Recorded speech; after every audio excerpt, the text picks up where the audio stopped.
Beef. It's not just what's for dinner. It's also the often juvenile and futile arguments between some of the music industry's biggest stars. So here's a list of some of my favorites, and you can't have a list like this without quite possibly the most infamous beef of all, Biggie and Tupac. This ultimately deadly feud started the whole East Coast-West Coast rivalry. It all started when Tupac got shot at a studio he was recording at and blamed Biggie for setting it up. Thanks to memoirs and biopics and other things like that, we now know that Biggie had nothing to do with it, and the events that followed continue to be shrouded in controversy. So the winner here?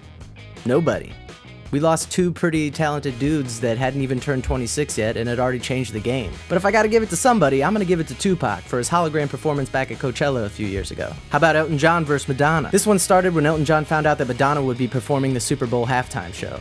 And he publicly offered the advice, make sure you lip sync good. And then he made a bunch of negative predictions about her Golden Globe nomination. And if that wasn't enough, Elton's husband took to Facebook and started bashing Madonna relentlessly. Madonna played it cool and didn't really ever say anything in response. So I guess the winner here is definitely Madonna. Now I don't want to, and musically I would take Elton John's catalog over Madonna's any day, but Madonna did ultimately win that Golden Globe. And lip sync or not, that woman is 55 years old, and she did a lot more than sit behind a piano during that Super Bowl show. And then there was Kid Rock versus Tommy Lee. Now both of these guys were at one point married to Pamela Anderson, and when they ran into each other at the 2007 MTV Music Awards, it came to blows over her. Now this is admirable for both parties, because usually in this type of situation they just kind of like whine at each other over Twitter or something. But we're talking about the devil without a cause, and Tommy Lee and his huge personality.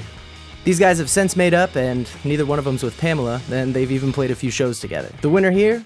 Hepatitis C. That little part of Pamela that'll never leave either of them. So there they are, some of my favorite music industry beefs. In New York City, for Indie Scene, my name's Matt Baca, and I'll see you next time.